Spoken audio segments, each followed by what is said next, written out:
On enchaîne les gars, on enchaîne les amis, j'espère que vous allez tous très très bien, on se retrouve pour une nouvelle vidéo. Le Bayern Munich s'impose 4-0 contre le club de Bruges pour cette troisième journée de la Ligue des Champions. On est sur un grand chelem, 12 matchs, 12 victoires comme d'habitude. Encore un match où on met plus de 3 buts, c'est exceptionnel. C'est exceptionnel les amis. Et franchement là j'ai été très content au-delà du jeu, comme d'habitude, où vraiment le Bayern Munich, je vais pas vous mytho, c'est la meilleure équipe en ce début de saison, peut-être avec le Paris Saint-Germain.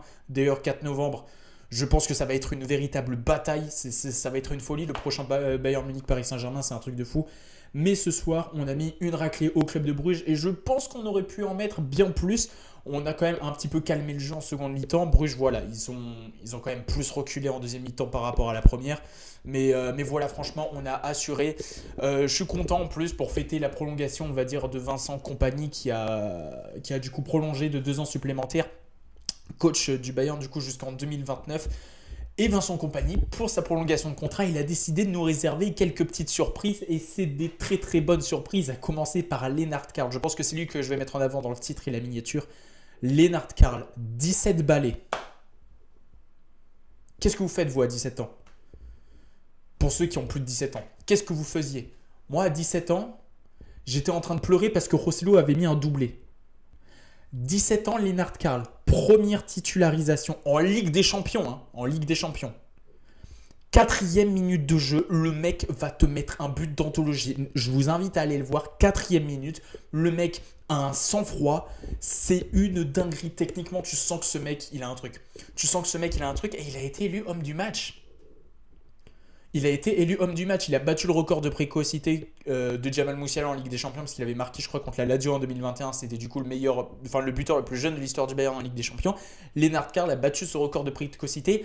Mais de quelle manière? En étant homme du match, en ayant ouvert le score, en ayant été le plus dangereux offensivement, littéralement, dans ce match. Il a mis la misère, littéralement. Et tu sens que techniquement, il a un truc. J'en avais parlé contre Offenheim. Je disais que par moment, il jouait pas simple. Franchement, quand il joue simple... En plus, il a hérité du 42 de Musiala qui lui récupère le 10. Mais c'est méchant. C'est méchant. Franchement, c'est méchant. Lennart Karl, c'est très méchant. Et honnêtement, en tant que numéro 10, moi je prends. On sait que sur le côté aussi, il est très très fort. Il avait joué contre Auckland City. Bon, voilà, c'était en Coupe du Monde des clubs. J'ai pu voir son premier but avec le Bayern Munich au stade contre Tottenham. Tu sens que ce gars, il a un truc dans les pieds. Tu sens que ce mec, il a quelque chose en plus, que techniquement, il est en avance. Ce mec. Ce mec a un truc et vraiment, si les blessures ne le laissent tranquille, il peut vraiment, mais vraiment apporter quelque chose. Et ça fait plaisir parce que ce qu'on reprochait à Vincent Kompany l'année dernière, s'il y a des choses sur lesquelles on peut lui reprocher quelque chose, c'est qu'il ne fasse pas assez confiance aux jeunes. Là, franchement... Là, en termes de confiance, tu peux pas mieux donner que ce que Kompany a fait ce soir pour Lennart Karl. Le mec titulaire, 4 minutes, il ouvre le score sur un but exceptionnel. Il est élu homme du match pour sa première en Ligue des Champions. À l'Allianz Arena.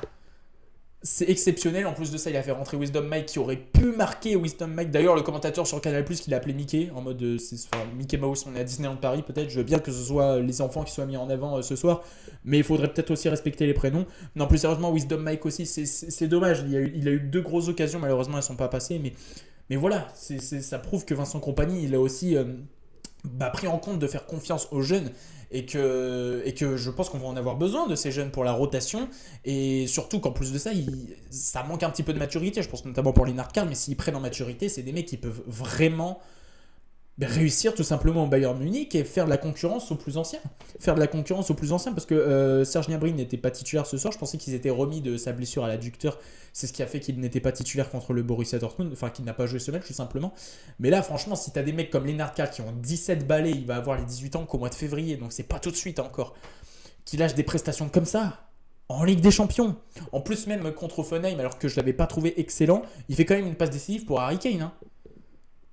Ce mec, à chaque fois qu'il est sur le terrain, il est décisif ce début de saison. Franchement, c'est monumental. Lennart Karl, franchement, j'ai été époustouflé. Franchement, j'ai été bluffé. Le mec, le sang-froid qu'il a pour aller mettre ce but, il a failli en mettre un deuxième aussi juste après, où là aussi, ça aurait pu être exceptionnel. Mais waouh, mon Dieu, Lennart Karl, c'est très très fort. Wisdom Mike aussi qui a fait vraiment une bonne entrée. Donc dans l'ensemble, voilà, un Bayern Munich, victoire 4-0. Encore une fois, une maîtrise totale du match contre un adversaire qui était complètement à bout de souffle. Franchement, ils étaient étouffés avec le pressing encore une fois. C'était tellement fluide la circulation du ballon, la possession, les actions. Il y avait toujours le danger. Il y avait toujours beaucoup de danger, que ce soit avec Luis Diaz, la connexion avec Konrad Laimer, que ce soit Michael Olise sur le côté droit, même si Michael Olise, il fait toujours une touche de trop. C'était pas le meilleur match de Michael Olise. Par moment, c'est frustrant parce qu'il va toujours faire le geste de trop, alors que lui aussi, tu vois, c'est la même chose que je peux reprocher à Lennart Karl, c'est que des fois Michael Olise joue pas simple. Alors que des fois, en jouant simple, c'est là que tu es le plus efficace. Regardez l'exemple Harry Kane. Et encore, Harry Kane, tellement c'est simple, il essaye d'augmenter la difficulté pour se mettre en tant que défenseur gauche. Là, Harry Kane aussi, c'est une folie ce joueur. Encore une fois, buteur ce soir, je crois que c'est son 20e but de la saison en club, en tout cas, et c'est son 23e, je crois, toute compétition confondue. Le mec est inarrêtable, encore une fois, il est partout, la qualité de passe d'Harry Kane. Non, franchement, les matchs se suivent et se ressemblent. On maîtrise tout. Au milieu de terrain, encore une fois, Kimmich, Pavlovic. J'ai trouvé même Pavlovic encore plus bon que Joshua Kimmich. C'est lui vraiment qui donnait le sens du jeu. Voilà, littéralement, la vista de Pavlovic. Il enchaîne les matchs, ça fait plaisir parce que vraiment, c'était tellement frustrant de voir que ce mec avait une progression qui était très intéressante, mais qui était gâchée par des blessures en plus bêtes. Hein. Et sa maladie, l'année dernière, je crois qu'il avait la mononucléose. C'était un peu compliqué pour lui. Ensuite, il a eu son problème à l'œil qu'il a absenté pendant je sais pas combien de temps. Là, il revient en très très grande forme. Et Pavlovic, là, ça prouve que Leon Goretzka, je pense, on s'approche petit à petit de la fin. Alors évidemment, il peut toujours se blesser et Goretzka peut revenir en tant que titulaire. Mais moi, je privilégie Pavlovic, qui est un joueur que j'adore. Et là aussi, très très jeune. Comme quoi, la jeunesse. Pavlovic, 21 ans. Lennart Karl, 17 ans. Wisdom Mag, je crois qu'il a 17 ans lui aussi. 17-18 ans, bref, je sais plus. Il faut faire confiance aux jeunes. Il faut faire confiance aux jeunes parce que c'est eux, littéralement, ce soir, qui ont été en taille patron pour faire littéralement la différence et pour se montrer décisif. Pavlovic a été exceptionnel. La charnière centrale, encore une fois, Upamecano, Jonathan Tah, comme ce que je disais, contre le Borussia Dortmund, dans la continuité des bonnes prestations. Et surtout, Jonathan Tah, ça fait plaisir avec un Upamecano. Putain, Upamecano, encore une fois, monstrueux ce soir. Il s'est même permis de faire des petites accélérations, notamment en deuxième mi-temps. À un moment donné, j'ai cru qu'il allait nous faire une HRB contre le FC Barcelone. Magnifique. Et par contre, un truc à souligner, c'est que Min-jae rentre au bout de 5 minutes, il prend un carton jaune alors qu'il n'y a eu aucun carton pendant tout le match. Ça a souligné quand même un carton jaune qui est un peu bête en plus de ça. Mais bon, on va dire que c'est un peu secondaire. Hein. On va pas retenir le négatif, franchement, dans un match. Honnêtement, qui a été maîtrisé complètement. Si je dois ressortir des individualités, bien évidemment, Harry Kane, même s'il a loupé des grosses occasions qui auraient pu permettre au Bayern Munich de marquer encore plus et de s'imposer d'une manière encore plus brillante, hein, en mettant plus de 4 buts. Harry Kane a loupé certaines occasions, mais encore une fois, dans le jeu, je pense que là, vous avez la confirmation, c'est le meilleur neuf du monde. C'est le meilleur neuf du monde. Les gars, la qualité de passe, la qualité de relance, la qualité de défense, le mec est de plus en plus fort défensivement parlant. Il y a un moment donné, il a pris la place de Konrad Laimer. C'est une folie ce joueur, c'est un truc de dingue. En plus d'avoir une finition clinique, c'est un truc de dingue. Et Konrad Laimer, justement, je vais en parler parce que moi j'ai vu que Guerreiro était titulaire. Je me suis dit, bon, bah, logiquement, Konrad Laimer va récupérer son poste de latéral droit. Et au final, bah, je regarde le match et je me dis, mais attends, mais Konrad Laimer, il combine beaucoup avec Luis Diaz. Il accélère beaucoup sur le côté gauche. Et je vois pas qu'il se repositionne. Bah non, en fait, c'était Rafael Guerreiro qui jouait à droite et Konrad Laimer à gauche. Et là où je pense que Konrad Laimer, pour moi, littéralement, c'est l'homme du match, même devant Lennart Karl, parce qu'il fait 2 passes décisives. Et Konrad Laimer, les gars, je sais pas si j'ai déjà vu un joueur aussi polyvalent que ce mec. Et c'est pas la première fois que je le dis. Et là, je pense que je crois littéralement que c'est son meilleur match depuis qu'il est au Bayern Munich. 2 passes décisives, le mec à droite, il est excellent. On se dit, bon, il va retourner à droite là où il excelle. Non, depuis qu'il maintenant remplace tous les joueurs qui sont blessés à gauche, il est exceptionnel. Les gars, la connexion avec Luis Diaz, elle était magnifique. La connexion avec Luis Diaz, elle était magnifique. L'entente entre les deux, c'était magnifique. Quand il est à droite, l'entente avec Michael Olise, c'est magnifique. Mais ce mec est tellement fort au foot. Alors, je discutais avec un pote qui disait que, ouais, techniquement, c'était pas au top contre des adversaires comme peut-être Lamine Yamal ou des Désiré Doué, par exemple, ça serait un peu plus compliqué. Les gars, Konrad Laimer, le milieu de terrain, c'est pas son poste. On sait que la technique, c'est pas son point fort.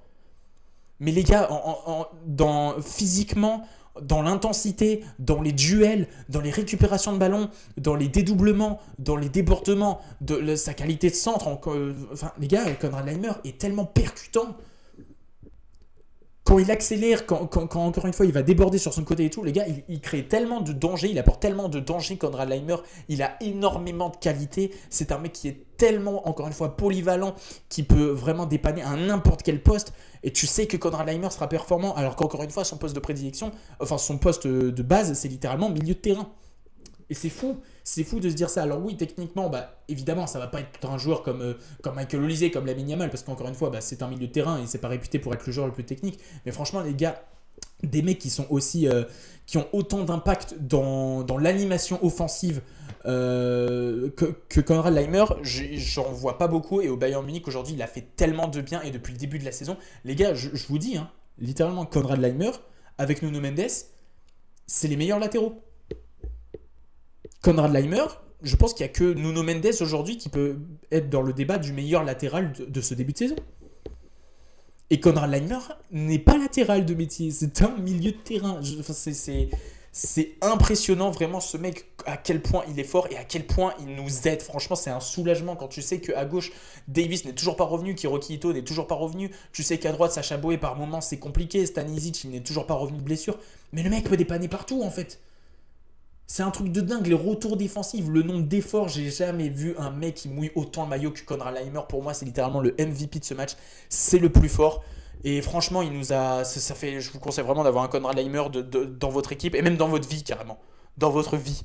Ouais, j'exagère peut-être, mais avoir un Konrad Laimer dans sa vie, je pense que ça fait toute la différence. Donc voilà, Luis Diaz qui met un but exceptionnel, mais qui par moment va toujours faire la touche de trop. Putain les gars, je vous jure que Luis Diaz c'est trop frustrant. Il pourrait tellement être plus fort encore que ce qu'il est déjà. Parce que les gars, techniquement, il est irréprochable, il n'y a rien à dire. Encore une fois, quand je disais la connexion avec Laimer, les gars, le danger, quand Luis Diaz a le ballon, tu trembles, je pense, quand tu es un défenseur central. Mais quand il a la possibilité, vraiment dans le dernier carré de la surface, dans la surface de but, dans vraiment le dernier geste, il va toujours faire la touche de trop. Les gars, il y a des actions vraiment, il y a des actions qui semblent impossibles. Il va te mettre un but incroyable et l'action d'après où vraiment il va faire la touche et du coup tu as le gardien qui arrive sur lui et qui perd le ballon. En fait, c'est ultra frustrant. C'est ultra frustrant. Mais bon, malgré ça, il a quand même fait un bon match. Mais je vous jure que cette frustration, quand je regarde le match qu'a fait le Paris Saint-Germain hier, vu l'efficacité qu'ils ont, tu te dis que louper des actions comme Luis Diaz arrive à louper contre une équipe comme ça qui va être chirurgicale, mais ça peut coûter très très cher. Et ça, c'est le genre de trucs qui ont tendance à m'énerver parce que t'as les occasions, alors tu vas en mettre une sur 5, mais sur les 4 autres, t'as vraiment la possibilité de marquer, mais tu fais toujours le truc de trop. Et ça, contre des équipes contre le Paris Saint-Germain, ou dans des gros matchs de Ligue des Champions, encore une fois, ça va pas passer et ça a tendance même à me péter les couilles par moment, je vous dis la vérité. Mais voilà, j'ai toujours le même discours sur Luis Diaz de toute façon, mais je sais, je crois et je l'espère surtout qu'il va réussir à changer, à s'améliorer sur ça se travaille. Mais voilà, et en fait il a été buteur, c'est ça le pire, c'est que j'arrive à être frustré alors que le mec marque. Mais imaginez s'il se convertissait de toutes ces actions. Le nombre de stades, je pense que tu le multiplies par 2 et j'exagère même pas. Donc ouais, Luis Diaz, encore une fois, il faut qu'il travaille sur ça. Mais encore une fois, très bon match. Franchement, sa connexion avec Laimer a été parfaite. Et ça fait plaisir. Voilà, les amis, une victoire maîtrisée, 4-0. Prochain match ce week-end face au dernier de Bundesliga, le Borussia Mönchengladbach, qui est notre bête noire. Hein. Ça peut être le genre de match, même s'ils sont derniers, 12 matchs, 12 victoires.